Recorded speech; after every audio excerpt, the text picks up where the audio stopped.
Do you wonder, with all the talk about orgasmic birth, if orgasmic birth is only for a select few?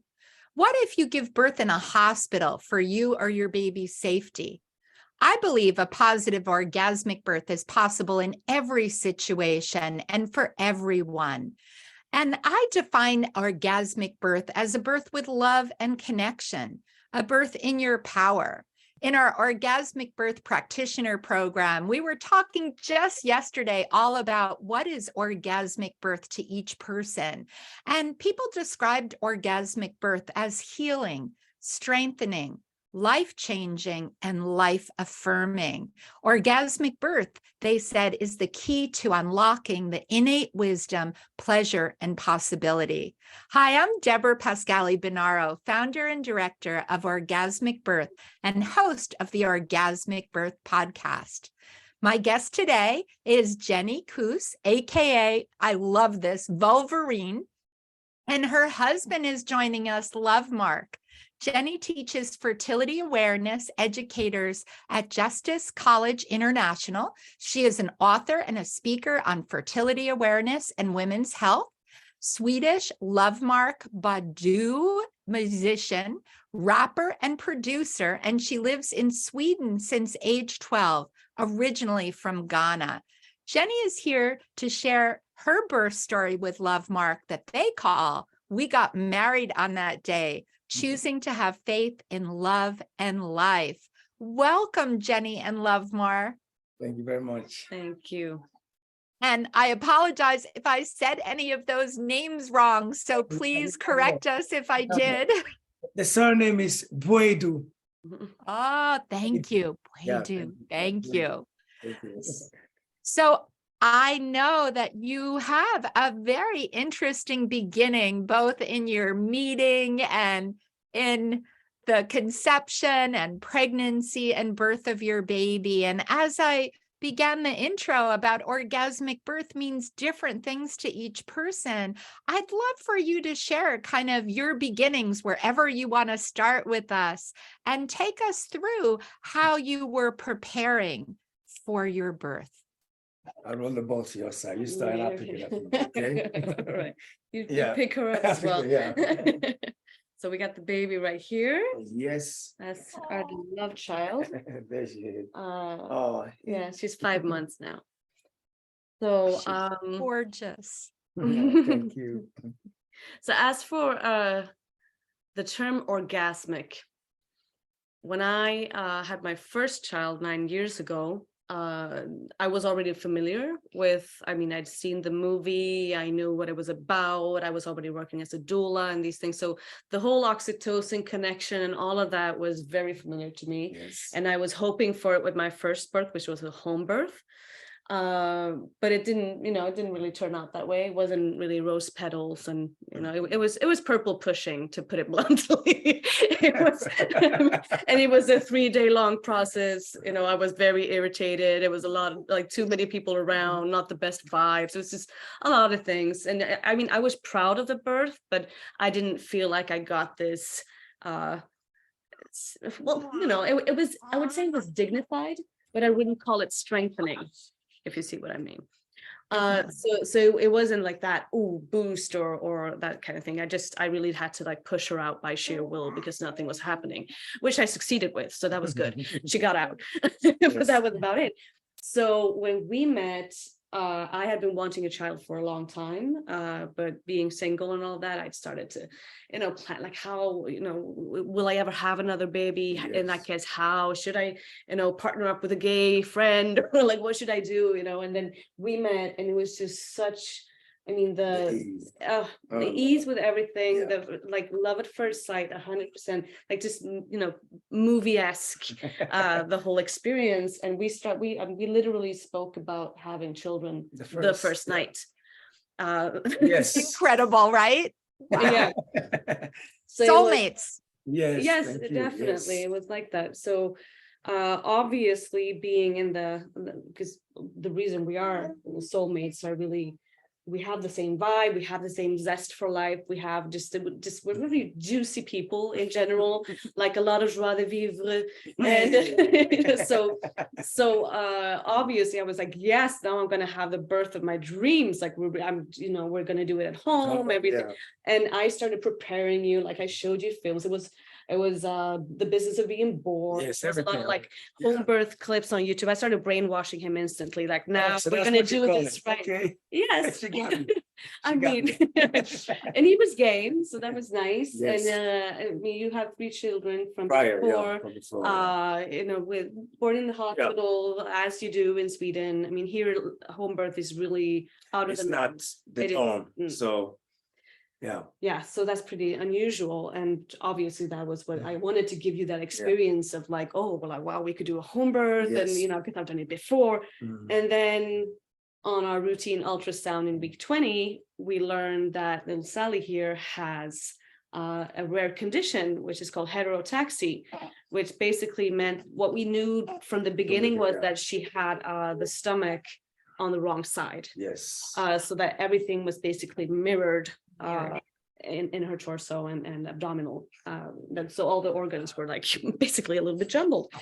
And that's nothing that grows away. And it's also connected to some serious heart issues for most of the people who get the diagnosis. Mhm. So immediately my dream of a home birth was like, nope, Wow. like Nope. we went straight into the medicalized, we had ultrasounds every week. We had like so many different just checkups Mhm. to see whether she was at all fit to be born vaginally.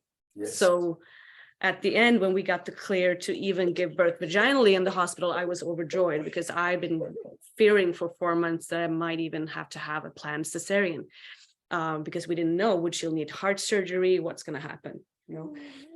So that was a hard couple of months, and it Yes. really put our relationship, like we were really new at that point. So we had 6 months together. 6 months ago. When we found out.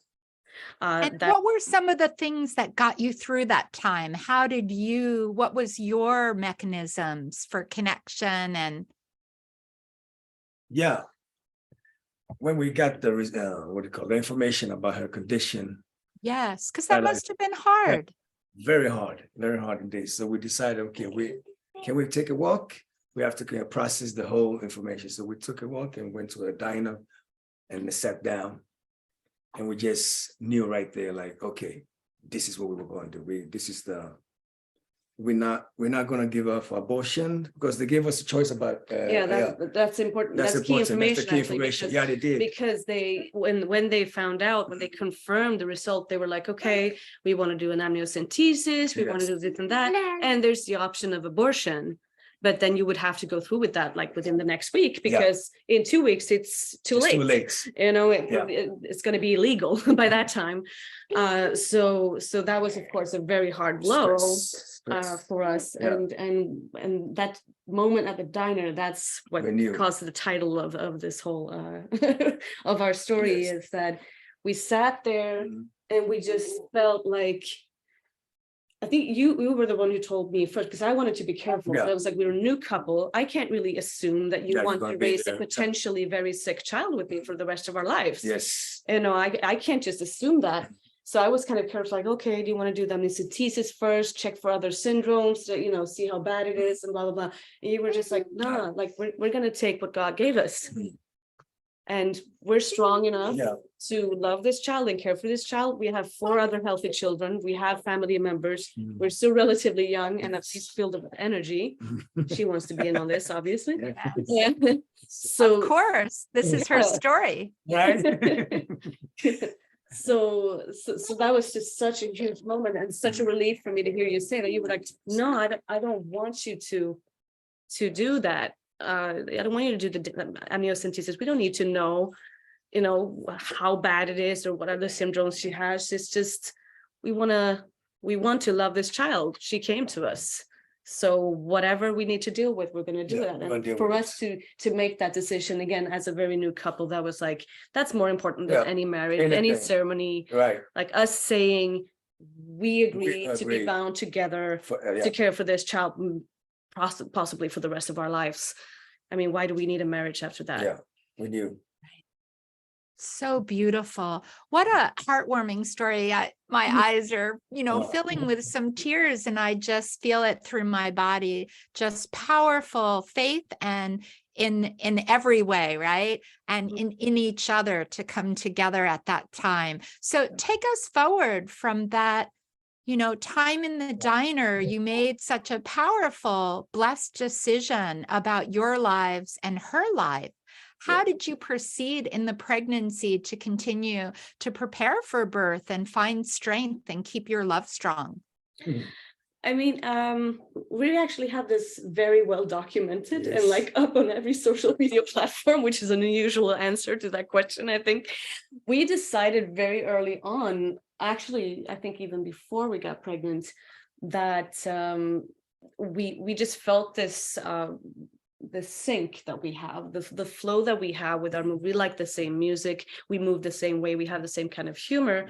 So we started putting up just a phone in the kitchen while we were cooking and having music on, and we would dance, and we just like made little clips and just threw it out on the internet and see if anyone else got the vibe, which they did. So we've done that throughout the pregnancy, just seeing the belly grow. And when we found out about the possibility of her being very sick, which, as you can see, she isn't actually, but we'll get to that later. But she's perfectly fine, actually. She's just very different on the inside, but she's perfectly healthy. But to basically safeguard her health, we wanted to drench her in oxytocin. Like that was, there's nothing we can do. I mean, we can't move her organs. There's no supplement in the world that I can take that's going to move any of her internal organs to the other side or twist them around or whatever.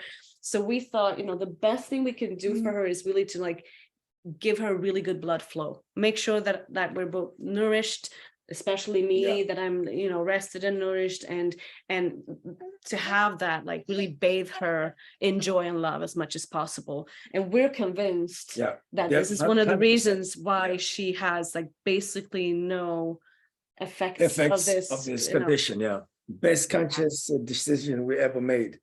And I have to say, having watched your videos, your joy and love just jumps across the screen, right? Like everyone who's listening, you're going to have to jump over and look at their videos and follow, because I agree with you. I think that making a choice between fear and love, right, was a huge decision. And I really hope everyone that's listening takes that in wherever you are in life, right? We always can choose between fear and love. So take us further, because you were dancing and cooking and creating oxytocin, bathing her in love. And I was thinking pretty consciously about, all this love, all this oxytocin. For all I know about oxytocin, being a doula, working with women's health, I was like, if we can do anything to improve her blood flow, to actually build all those vessels that she needs, because again, we didn't know where everything was. That would have to be scanned as she came out. We just knew about some of the organs that you can see on an ultrasound. And they were, of course, trying with the heart, like looking to see if there was any anomalies with the heart. But I was like, well, if the heart is the biggest risk, then that's what we need to work on. Blood flow, make sure that she has that. And it worked. It also worked in the sense that we now have a baby who sleeps best when there's music and a lot of people doing stuff in the kitchen. Right. So that was a very nice side effect. A plus, huge plus. Huge plus. And hopefully soon as she starts enjoying food, she's going to love your cooking too. She's already started, actually. She's very, very happy about this. Is a very joyous baby in every way. So that was the plan. But again, in terms of the birth, we really didn't know. So for me, it was having waited for so many years to do this again. I was really, really stoked about giving birth again. Me too. I was so you wanted to do it differently as well, wanted to participate in a different way than you had before, right? You wanted to be more hands-on, was my impression, right? Yes, indeed. Yes, indeed. Yeah. So how did this go? So take us through the actual story. Yeah, so in the end, we got the clear to give birth in hospital. At the hospital, we were doing all the checks because they wanted the neonatal team. That's called the NYCU, right? Yes. The neonatal team. They were gonna, be on, on call basically, to see if she needed anything right after birth. So again, we had to go into the hospital, and I was a little bit sad about that, but I wrote a really like strong birth letter to say, that mostly consisted of no's, like no to this, no to that, because that's the kind of gal I am. Yeah, listen, you know what you want. You know what you want. But again, when we came in, finally, I mean, we should take it from the beginning, really. But when we came in, that birth later, it was just like basically none of it happened the way that we thought it was going to happen. Oh, the nose became yes. Like, okay, I guess we need that one. Yeah, We need that one. But that's a later story. So let's take it from the beginning, I guess. So we came in. No, when we came in, like the 4 days before we came in. Yeah, talk about when labor began. How did things begin and what was that like? Full effect, okay. All right, so during the pregnancy, I'd been writing a book on fertility awareness as well. And there was a lot of things with that, with the release of the book that happened in like late April. So all of May was like promotion. I had a lot of like big job related gigs that I had to go through it. And I kept saying like she was expected mid-June, but I was like, as long as she stays in May out, like she cannot come in May because I am too busy. And so I was actually pretty stressed at that time. I had students to graduate. I had, just a lot of things to do. And basically the minute that I felt like, oh, it's easing up, like I can start to relax. I remember we were sitting, we had two apartments at that time. We actually didn't live together properly yet because we had such a hard time finding a big enough apartment for all of our 5 kids. So we were still in different apartments some night, and I called him in the evenings as we do. And I said, today was just, I got emotional. I bought baby clothes. I just feel like, I don't know, it got to me, like she's a person, she's not a concept, she's not, like this person is coming through, and it's no longer, just a project. My pregnancy is no longer a project along, all the other projects that I had. Like now it's becoming real. And he was like, now it's becoming real. Like, you're in week 39, love, but okay. I was like, yeah, but I'm just feeling so emotional. Like these little baby clothes, I bought the first ones. And then I went into the bedroom after like hanging up and found the mucus plug.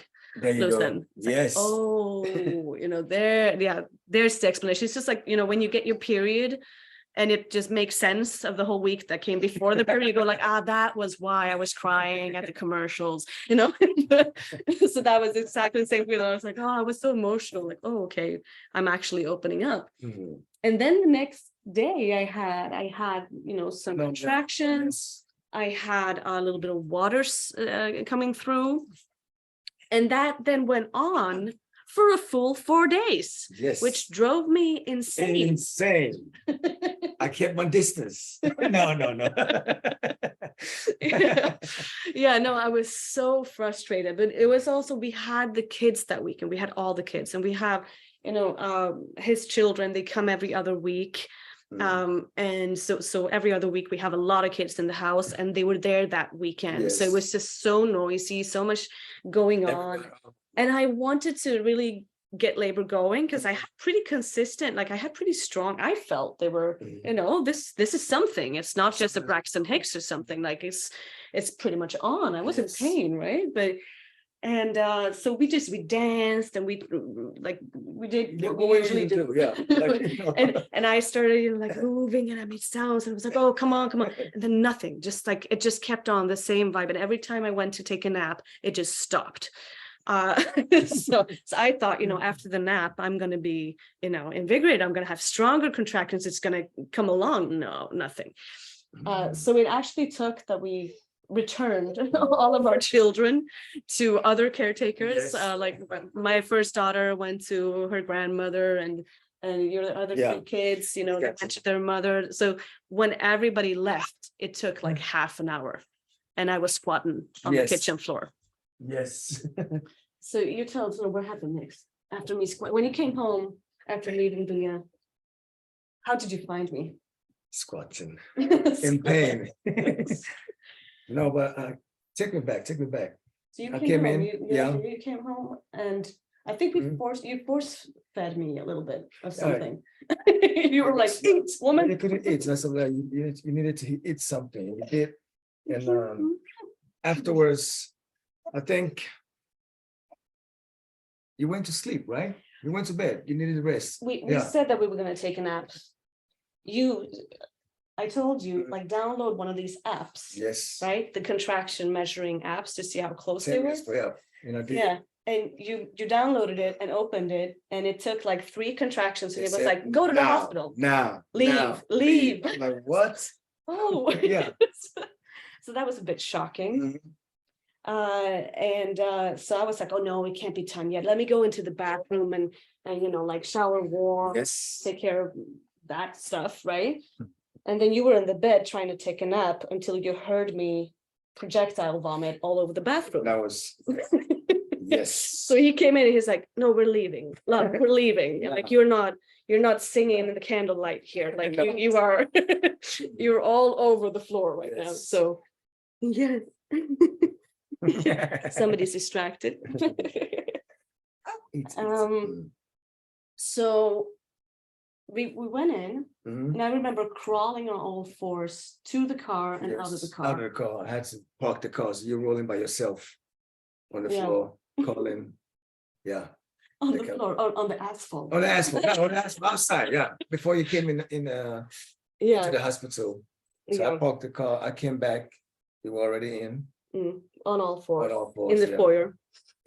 And I mean, my sense was that, I had been in, like, whatever you want to call it, pre-labor, early labor, latency, like it's all fluid, right? But it had been for 4 days. So I was like, okay, now it's really, this is it, right?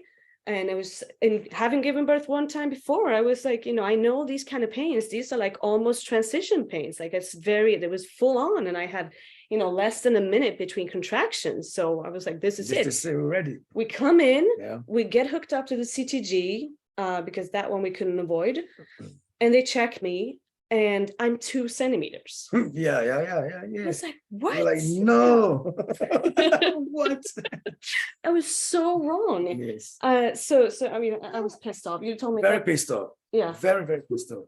Understandable, of course. Yeah, but you told me I was pretty rude to people. Not rude, but to your condition, that we understood it. But you were a little rough, a little bit rough. Of course, a little rough. I was angry about everything. Yeah. But what happened? Yeah, I mean, they took the CTG, and that was the issue, because it really wasn't looking good. And given her condition and everything, I mean, we were just happy to be able to, again, give birth vaginally, but we didn't know how this was going to affect her. And when the doctors then said, she called the obstetrician. So in Sweden, you have a midwife, primarily a midwife and a nurse. And then if needed, you get the obstetrician or the anesthesiologist and all those kind of things. So she called the doctor pretty much immediately and said, hey, like, this is not looking good. So that, of course, was worrying, but it was just so intense. I didn't get a break at all. What are you doing? She's not even coughing, she's just faking it. She's faking it. Can you take it? Yeah, I can take it. Yeah. Thank you. So obviously that was worrying, but at the same time, I felt like, I didn't believe it, because I didn't feel she was in trouble. I just had this really strong sense of, she's okay. Yeah, she's okay, but it's soon. So I couldn't piece together in my head what they were saying about 2 centimeters. And I was like, but it doesn't make sense to me, because I'm just feeling like we're close. And again, I've done this before. The first time I was stuck on 9 centimeters for 6 hours straight. I know what 9 centimeters feel like. So, and this was like, it doesn't make sense. But she was like, well, at least you're effaced. like that was supposed to, comfort me. But now in hindsight, I understand that was actually the ticket. The fact that I was effaced, because from then it was so quick. So I think we were in there, like all in all, 3 or 4 hours, at most. something like that. That And was by 2 hours, and by 2 hours, I mean, and they were doing all sorts of tests on her head, you know, the not the lactic acid, is that? Yes. And with the screw, the electric fetal monitor. Monitor. I had to be hooked up entirely, so they had to do that so that I could move at all. And I had to be on my back, which was excruciating, for them to do, with the speculum and everything. It was terrible. So I felt like just, all of these things that I've been hoping and wishing for. And we had a bag full of, like, we had, lights and music and snacks. And I was just like screaming at him, like, massage me harder, come again. And he was like, already again? Like, you just finished the last one. Yes, there's another one. Keep pushing, So it was just like really, I would call it raging. It just felt like the whole process was really raging. And eventually they let me go from some of the, they were like, okay, let's just see what happens. So I went into the bathroom, and at that point I remember I was so upset with you for not getting upset with everybody. I was very upset. No, but I was in the bathroom showering my belly with really hot water, and that was like the only thing that was working decently. And you were standing in the doorway, and you still had like your hat on and a hoodie. It was cold.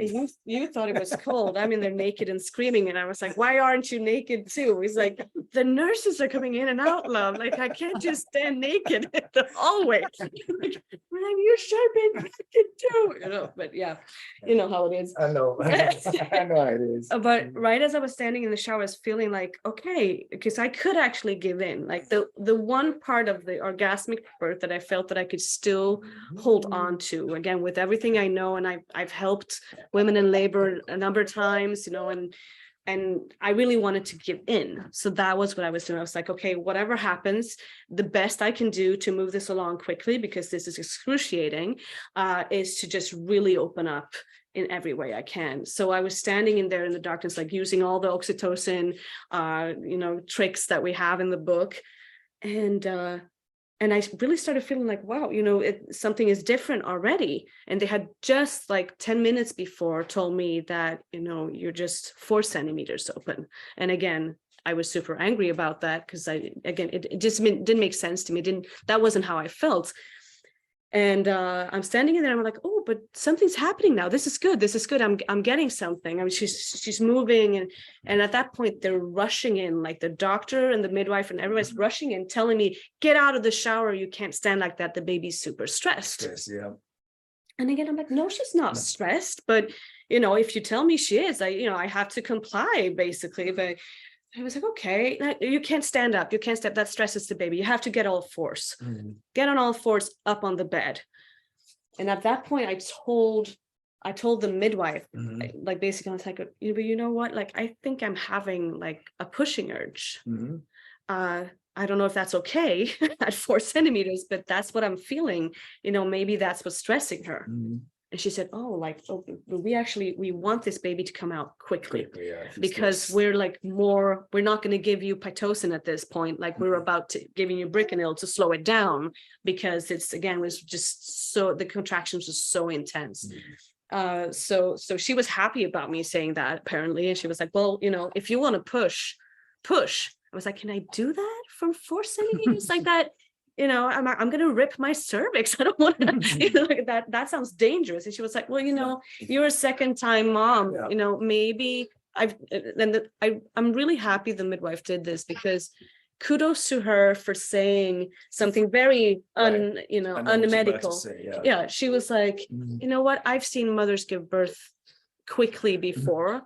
You look like you maybe can do this, so go for it if that's your urge. Yes. And by doing that, she actually overruled the doctor, which is not really her place in the hierarchy of the hospital, because the doctor was like, she wanted to just come in. She wanted to like get, some saline solution in my uterus and see if there was a cord prolapse. And, there was a lot of stuff that she wanted to do. But the midwife was like, no, let her try. She seems to know what she's doing. Yes. And I get up on all fours. Yes, on the bed. On the bed. Yeah. I'm happy it wasn't on the back. again. Right. So she said all four. She was like, I think that's the best for baby, like least stress to her heart or whatever is going on. And she says, okay, we'll try to push if that's what you want to do. When I do, and then she says, okay, daddy, you can come around and catch. And again, Yes. this is 15 minutes after they said 4 centimeters. Right. So you can come around and catch it. We were both like, what? I panicked. You panicked? I panicked a little bit. Told me you panicked. Not for like 5 seconds. Like, what? Yeah. So I had to gather myself. Like, okay, let's go. Yeah. And you went around. I went around. Second push, what happened? Second push, I saw the head and I felt something. I'm like, oh God, liquid. A whole lot of liquid. Just gushing out. And I think you had one more push or two. Yeah, no, one. It was 3 pushes all in all. So 3 pushes. So yeah. And she was out. And boom, I held her and everything just felt perfect. Yeah, everything I was just so relieved that I managed. And but I couldn't believe it. It was on the verge of being so quick that I couldn't register what happened, but I still did actually. I'm happy I wasn't shocked by it because I could have been, because it was just such a turnaround so quickly.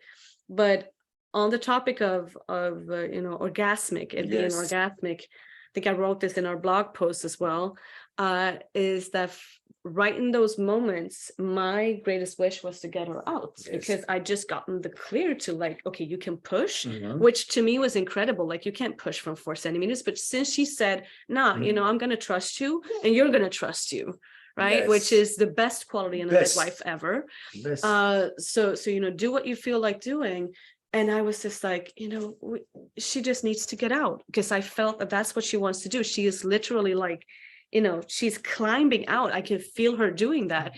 And it's her that's pushing. Like I'm not, I didn't have to do anything, which again, huge difference from my first birth where I was stood still with like this hard edge of the cervix that didn't want to let go, like a turtleneck on baby's head. And, so for me, I didn't even have pushing urges really with my first, but this time it was like, God is just squeezing you like a tube. And I was like, I can't stop this. And I felt that's her will. That's what she wants to do. If I have another, any kind of intervention at this point, if they're going to check me again, if they're going to do anything to me, that might actually not happen because I was so scared that they're going to go in with any kind of, give me some drug or any kind of intervention. Right. And I just feel if I don't do it now, if I don't get her out now, that's going to happen. Then I have 6 more hours of this and I can't do it. Like, I literally, it's going to kill me. Like, that's how it felt. It's like, I can't, it's so intense. I can't do it. So I was just like, okay, let me push. And what I thought was so orgasmic about that experience, even though it wasn't, romantic and all of that, it was just very kind of quick and like rushed in a sense. But during the pregnancy, I learned how to squirt. Bringing it. Yeah. I mean, because I'd never done that before. Right. But please. Kudos to my mom here, but he taught me how to do that. So that was something that I experimented a lot with during the pregnancy, like how to use my muscles to like mindfully squirt and like how do I ejaculate, what happens if I push this muscle, that muscle. And I was already pretty aware, you know the things, I know my muscles basically. So for me that was a big thing to learn how to basically direct my fluids and my muscles. So at that moment I was like, okay, how do I get her out the quickest? Because it's one thing to just follow the pushing urge, but I was like, I'm gonna make it fast. So I used the same technique. And that's probably why it worked so quickly. Yeah. And that's so important. I think so many people don't realize, right? We don't connect birth to our sexuality and understanding the fullness of female sexuality and what our bodies can do. So my heart is singing in your whole entire birth story because you had such trust and faith and wisdom collectively, like all 3 of you, right? Because she was certainly such a part of the whole pregnancy and birthing process. But really hearing too, I heard also when you were in the shower, your words of kind of opening up, of kind of letting go of surrender to the process too, right? Is often such a transformation, both in sex and in birth, is to be able to get out of your head and just fully feeling the experience, and rather than embracing it as only pain, but embracing it in its fullness allowed you also to open so quickly. And I have to say, I love your midwife. Like, I hope she's listening, because I want to say my own thank you to your midwife. Even the all fours position. So many people don't realize how important it is to birth leaning forward. And when you lean forward, and you'll have to listen to our podcast on the clitoris's role in labor, but when you lean forward, that was giving you more of that stimulation that also helped with utilizing the muscles that allow you to squirt and helping that a fetus ejection reflex. So many things came together. And then I think we always have to look up into the eyes of someone that holds faith in us and faith in birth. And your midwife so beautifully did that. There's so much. We're so grateful for her, everything she did for us. Because given that this was the kind of birth, I mean, the setting, the hospital setting was the kind of birth that I really didn't want, actually. I was not looking forward to that. But because of how she met us and how she, I mean, even when when we went through the list in the birth letter stuff, and she was like, I really want to respect this. Yes. But I want to ask you on this and this clause here, if you would be willing to be a little lenient on that point, like, because we might need this, we might need that. She was great, just really asking for consent, being respectful, trusting my body, just everything that a midwife should be in a hospital setting. In a hospital setting, right. So for me, that led to the experience still being very strengthening. Very positive, indeed. Yes. But you too, and I'm sure everyone listening, not just me, you're going to be surrounded with people that said your own faith in your body and your love and surrounding, each other with that love. What a beautiful story of, learning that there was a challenge, but allowing your faith, your belief, and your love to really surround you, to come through that in a way that served you all so well. So I want to just, I'm so touched by your story and just want to honor the three of you, how special it is to really see you and hear your story. But what if you had to give just a short word of wisdom to someone that might be listening, and whatever it might be that might be their challenge in their pregnancy, what would you recommend to them? In their pregnancy or their birth? In either, you choose, either in pregnancy or birth. I mean, in pregnancy, the nourishment means a lot of things. Nourishment is not just, what supplements you take or what you eat or not eat. The vibe, the good vibe, by which I mean the flow of oxytocin, the spirit that you live in during those months will make a huge difference. I've been thinking a lot about this in terms of, comparing actually the nervous system and the reaction pattern of my two daughters, which are very, very different. And I can spot personally just key moments in the pregnancy or key vibes, like general vibes in the pregnancy that formed them, and how they react to things, their stress levels, their the whole parasympathetic, sympathetic wiring is something that I believe you can really lay a ground for during pregnancy. Yes, indeed. So we've been talking a lot about that with all of our kids. Yes, different, like what happened during the pregnancy. Yeah, exactly. Yeah. And I like that. Good advice. Just to realize really, that nourishment is also the hormonal environment that you give to your child in terms of, not just estrogen and progesterone, but the things that you can actually affect with, how you feel. So for us, that was a huge thing. And in birth, I mean, since this is the Orgasmic Birth podcast, I have to draw that parallel, right? Because when I was in that, Yes. the dark bathroom, I'm showering with the water and everything, and I just wanted things to speed along because I felt this is really, it's overpowering and I don't know how much I can go on. So let me just open us as much as possible, as quickly as possible to get this rolling, right? And it was like, when you have an orgasm or you're trying to have an orgasm, if you start thinking about IKEA constructions or golf or anything else, you're going to halt it, right? So you have to clear your mind. You have to just like poof to be able to be there in the moment. And that was exactly the tool that I used. Like, okay, how do I really let go and give myself to what my body is doing so that she can be more effective, because she's working and I don't want to halt her. I don't want to stop her. And I know that this is the exact same wiring in orgasm as it is in birth. I know what's happening.